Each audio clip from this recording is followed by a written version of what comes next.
All right, welcome to The Explainer. Today we're going to jump into a daily devotional that gets right into one of Christianity's most powerful ideas, the promise of an eternal reward. We're going to break down its core message, what it's asking from people, and the kind of amazing global community that's being built around it.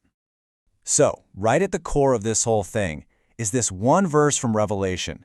This is the foundational promise we're going to be looking at, that Christ's return is tied directly to a reward based on what you've done. I mean, that single line, it really sets the stage for everything else. Okay, so first up, let's really dig into this core promise itself. The devotional pretty much builds its entire message around this idea of a future reward. And here's the key takeaway. The text makes a direct link between what you do and what you get. What it's saying is that your service, your obedience, all the work you do on earth, it's not just for right now. No, it all has this eternal weight to it, the significance that gets recognized when Christ returns. It kind of reframes your daily life on a much, much bigger timeline. Okay, so that brings up a really important question, right? What kind of service, what kind of faithfulness actually gets this reward?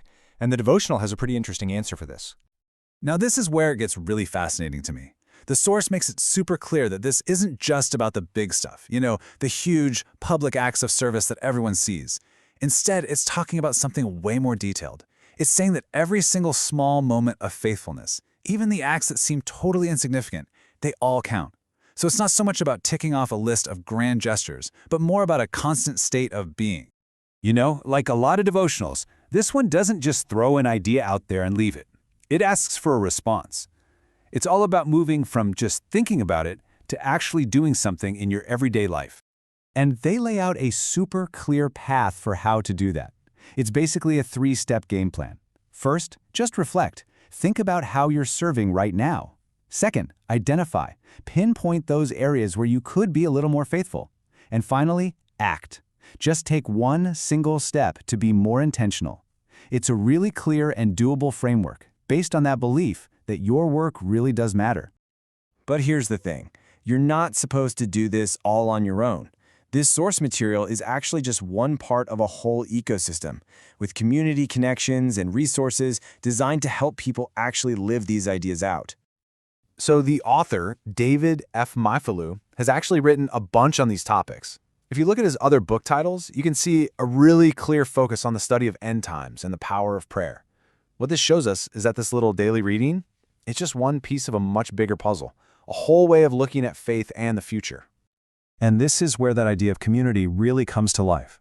This isn't just something you read by yourself, it's a call to practice together. And what's amazing is just how global this is. They've got these coordinated prayer hours that create this virtual community that literally spans the entire planet. It's a super modern way to build a worldwide spiritual connection. And of course, the way they're building that community is completely up to date. I mean, look at this. They're using everything from WhatsApp and Telegram to Facebook and YouTube. This is pretty much the playbook for how a lot of modern faith organizations connect with people all over the world now. So when you put it all together, the message, the call to action, the community, it all comes down to this one final point from the text. This really is the core mission statement, right? It's all about encouraging you to personally get ready for what it describes as a huge future event. So I want to leave you with this question, because it really gets to the heart of what this devotional is all about. It wraps up this whole idea we've been talking about, the idea that the things we do here on earth can have real, lasting, eternal value. Thanks for digging into this with us today.